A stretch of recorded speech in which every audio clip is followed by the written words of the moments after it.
আসসালামু আলাইকুম এভরিওয়ান, কেমন আছো সবাই? আশা করছি আল্লাহর রহমতে সবাই ভালো আছো। আমিও আল্লাহর রহমতে ভালো আছি। এই যে দেখো আমাদের আজকের লাঞ্চে আমি কি রান্না করেছি। এই যে দেখো, সাদা ভাত,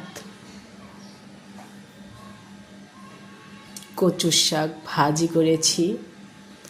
এই কচুর শাক ভাজিতে অনেক আয়রন পাওয়া যায়, তোমরাও খাবা কিছু কিছু কচুর শাক ভাজি করে।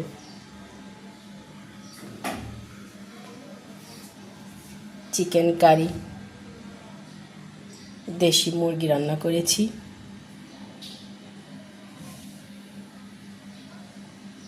মাছ, কই মাছ রান্না করেছি আলু বেগুন দিয়ে। লেবু, মসুরের ডাউল, ভেন্ডি ভাজি।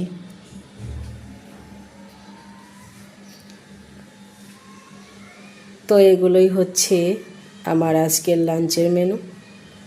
তো দেখো কেমন হয়েছে, ভালো লাগলে অবশ্যই লাইক কমেন্ট শেয়ার করবা।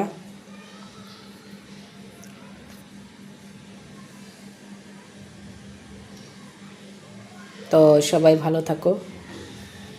আমি অন্যায় করার পরও 2 নম্বরে কামানোর পরও অন্যায়ভাবে টাকা কামানোর পরও আমি তো খুব ভালো আছি। আমার তো কোনো অসুখ হয় না, আমার তো কোনো রোগ হয় না, আমার ঘরে অশান্তি হয় না, আমার টাকার কোনো অভাব হয় না।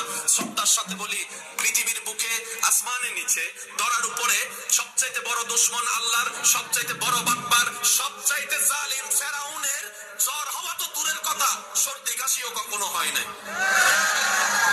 পক্ষান্তরে আল্লাহর প্রিয় বান্দা আইয়ুব নবীর সারা শরীরে রোগ। আল্লাহর প্রিয় বন্ধু, আল্লাহর মনোনীত, আল্লাহর কাছের, আল্লাহর পছন্দের নবী, জগতের উজ্জ্বল নক্ষত্র আইয়ুব নবীর সারা শরীরে রোগ, সারা শরীরে পোকা পড়েছে। আল্লাহর প্রিয় বন্ধু ইব্রাহিম নবী আগুনের মধ্যে পড়ে গিয়েছে। আল্লাহর পছন্দের নবী ইউনূস নবী মাছের পেটে পড়ে গিয়েছে। ও আমার ইমানদার ভাইয়েরা, সুখে থাকা, টাকায় থাকা, অট্টালিকায় থাকা মানি রবের প্রিয় বান্দা, এটা ডিভাইন করে না। কেউ যদি মনে করে আমি অন্যায় করার পর